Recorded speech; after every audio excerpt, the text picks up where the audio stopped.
Okay, good morning, everybody. Everyone's having a wonderful day.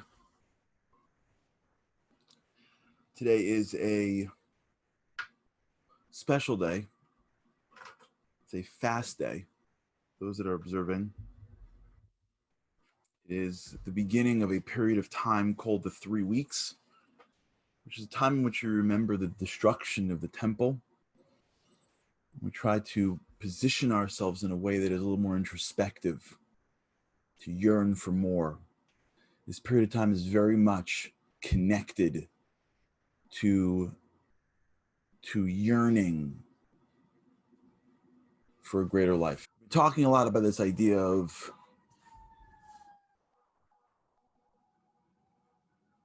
rituals, of getting ready to do something that's bigger than ourselves.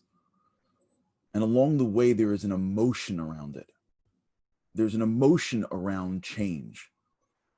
Whenever we're about to accomplish something, our brain is unfamiliar with it. And as soon as that happens, all the neuroplasticity that has to get changed starts to come up and saying, well, what are we doing? This is not how we do things. This is not how things work. And so when we really talk about changing our lives, when we talk about implementing rituals, what we've been trying to go through is this idea of there's an emotion connected to it.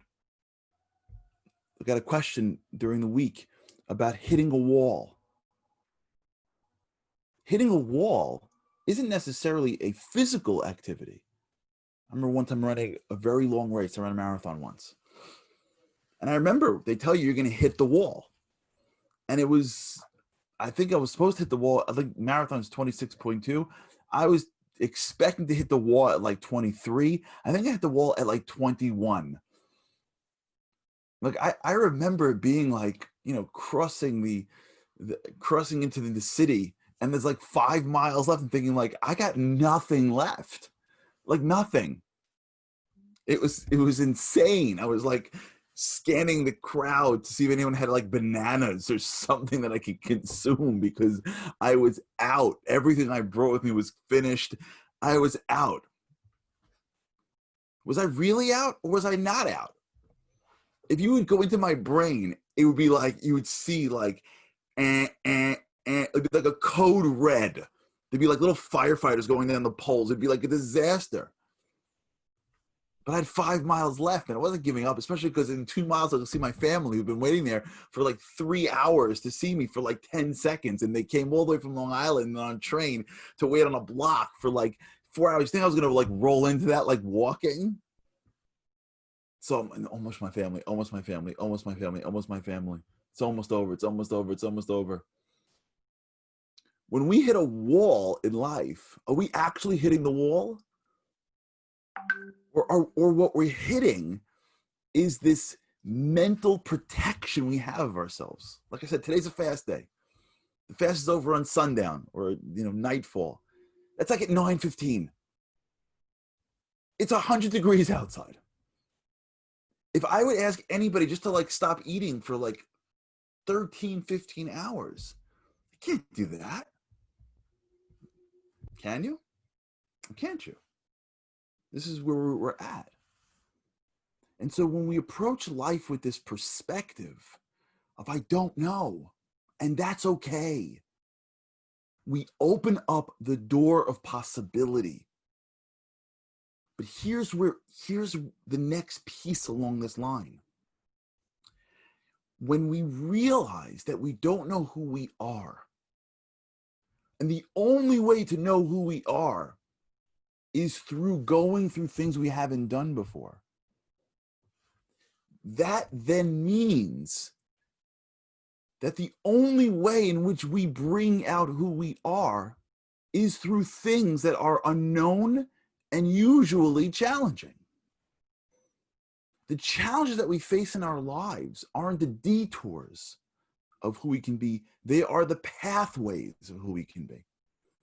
There's a great like expression that everyone's talking about, like life begins outside your comfort zone. Or what does that mean? Like, it sounds great, but like, what does it actually mean? So we're getting there. We're moving down the road to fully understanding what that means.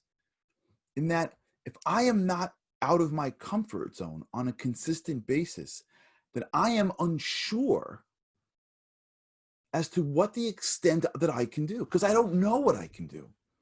I'll never figure it out intellectually. I'll never get to a place and go, that's what I can do. Looking backwards isn't going to help. Maybe I can put pieces together. Maybe I can put a puzzle together and saying, I failed at this and I succeeded at this. I should do more of this and not. Fine. That's great. That's the journey of life and getting smarter and iterating. That's the rapid iteration of our own lives. Every day going out and doing the best we can and then iterating. Don't do it that way. Don't do it that way. When you feel this, you mean this. That's called life. But at the end of the day, as you go through your past, there's still levels that you haven't reached because you haven't experienced it yet. So the only way we're going to really know who we are is through experience. But the only way we can really tap into the depths of who we are is through experiences that are not the same experiences we had yesterday with different details. If all I'm doing today is what I did yesterday with just a little bit of a different fact pattern, then have I really delved into who I could be? If my marriage is exactly the same year after year, have I really explored the depths of how I can be a spouse? If my relationship to God, if my relationship to my employees, if my relationship to myself, if what I am doing mimics what I've done, then am I really growing? That's where I think we feel this emptiness. There's like a sense that many of us have of like everything is great, but why do I feel empty? Everything is great, but why don't I feel satisfied? Like everything is great, but how come I don't feel like I'm living the life I'm supposed to live? It's not because the things in front of you are a problem. It's because of our relationship to the things in front of us that's the problem, because our soul is clamoring for growth.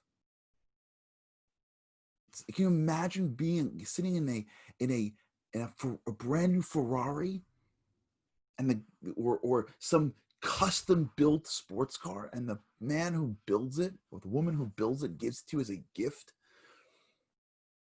and you're like, wow, that's amazing, and you're going like 52 in the middle of the city, start and stop, and every day, and the person's going, I built you a sports car.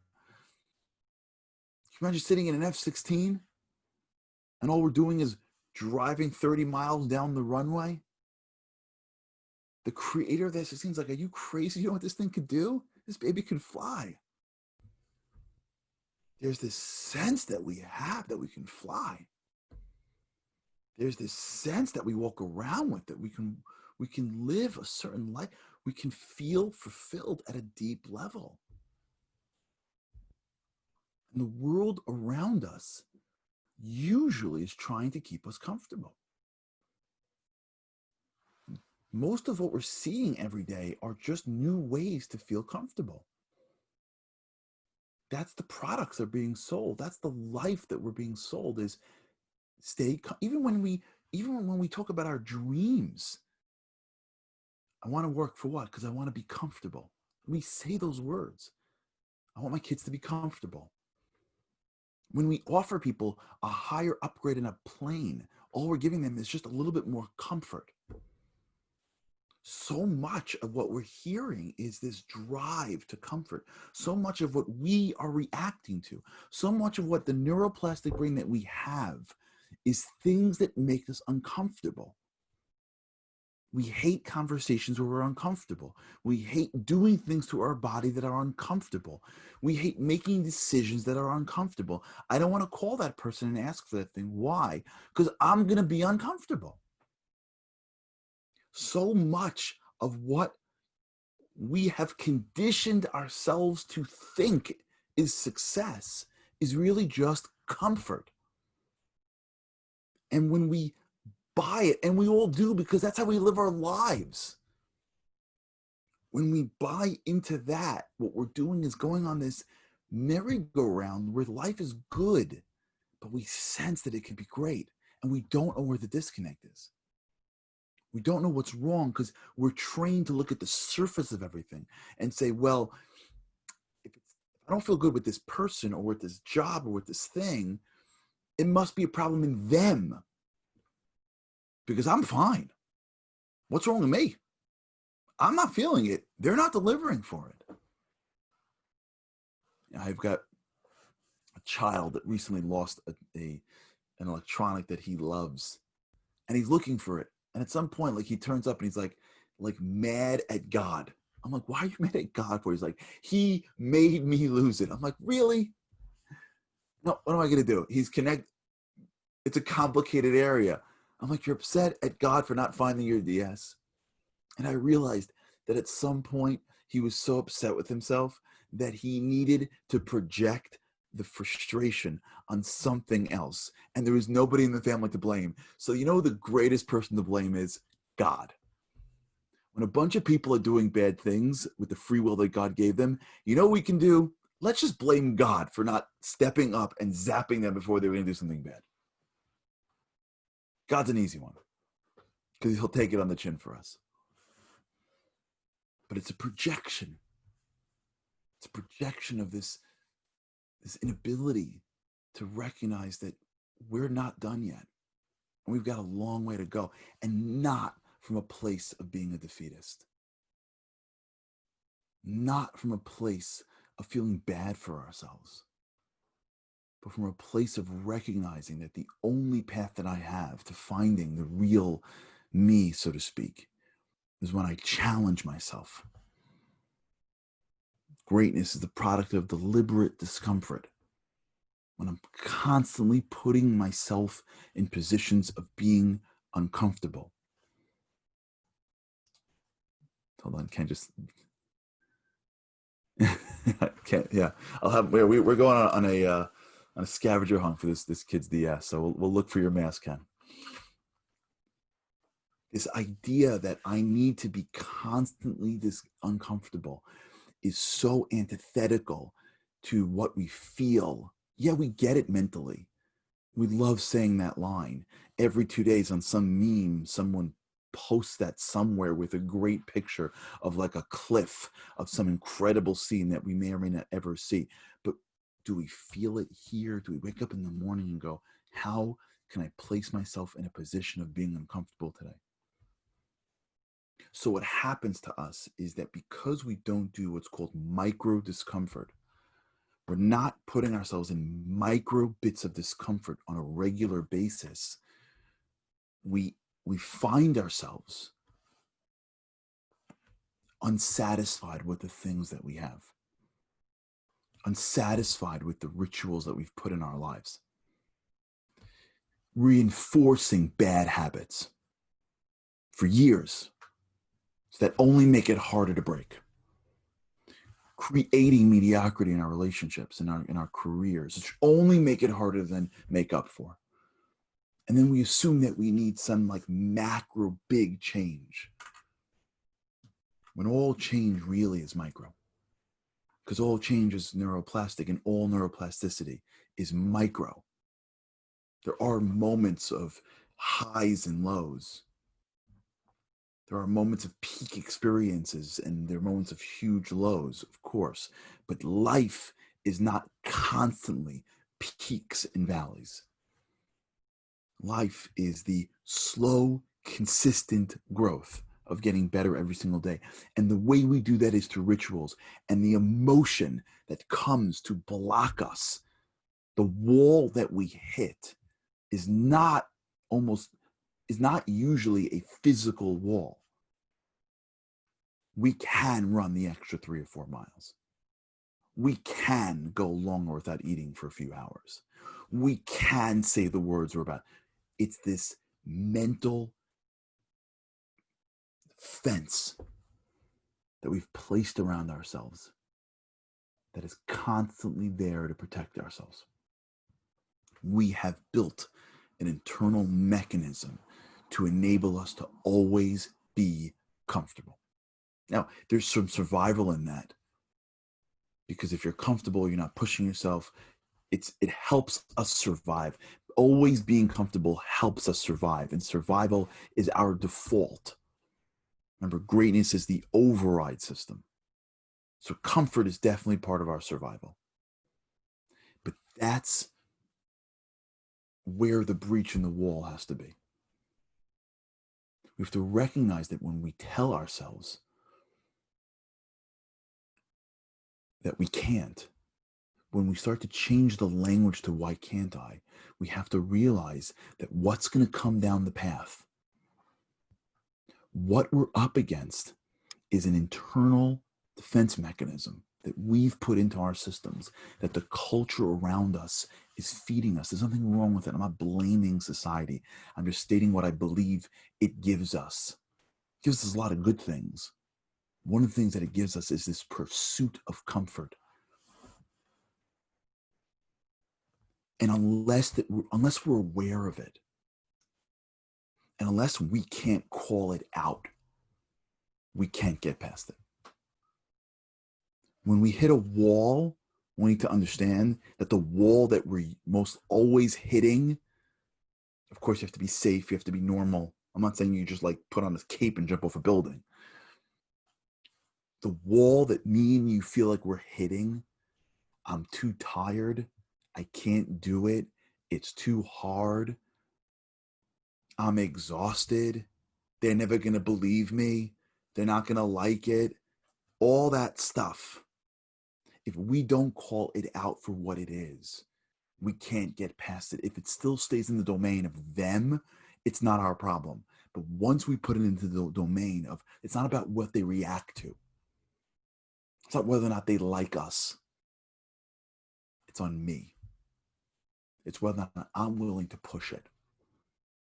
It's whether or not I'm willing to go and get to a place where I can go beyond myself. I told you the story with that girl that made the call to her dad. I did a seminar a year ago, a long time ago. We spoke about making the calls to your family, telling them how you feel about them in a real way, being authentic to your loved ones. And a girl called her father. I think I said this here. Very tough, difficult relationship. And she said that she loved her father, and her father hung up the phone on her in front of everybody. She's telling the story, and I asked her, and I said to her, like, "Are you okay? How do you feel?" And in front of everybody, she goes, "I feel amazing." I said, "Why do you feel amazing for? Your father's hung up with you." She goes, "You know, me and my father had a tough relationship our whole lives. And I've always felt like it was me. And I realized today that I picked up the phone to call him, to apologize. It was the hardest thing I ever did in my whole life, because he did a lot of bad things to me growing up. To go above and beyond as the daughter, to call the father. And my hands were shaking when I picked up that phone. And I called him, and I apologized to him, and he hung up on me. I feel like I'm doing my part. I feel like I've broken my wall.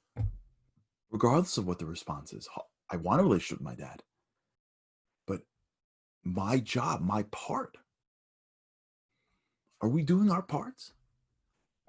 Are we doing our parts for our clients and giving them more value than they're asking for? Are we doing our parts for our families? And every situation is different. Every situation has their own dynamics.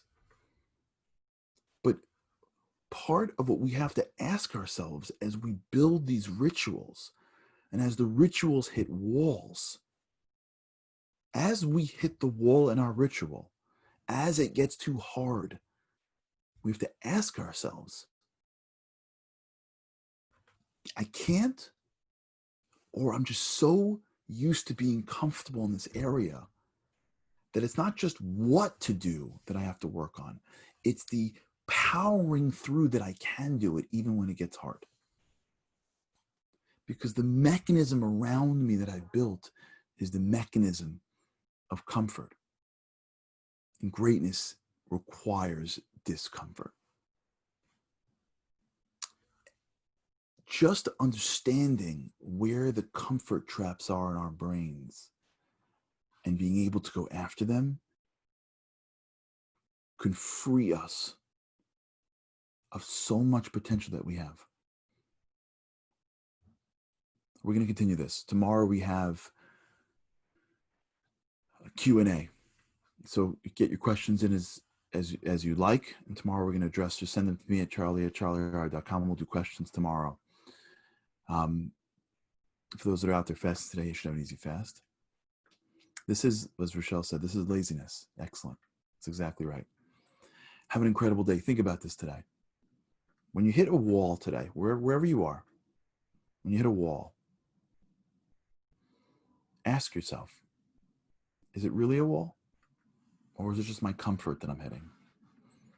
Because just by asking that question, may be able to open up a new area for us to walk through, or really to crawl through, to be more honest. Okay, have an incredible day. And with God's help, I look forward to speaking again tomorrow.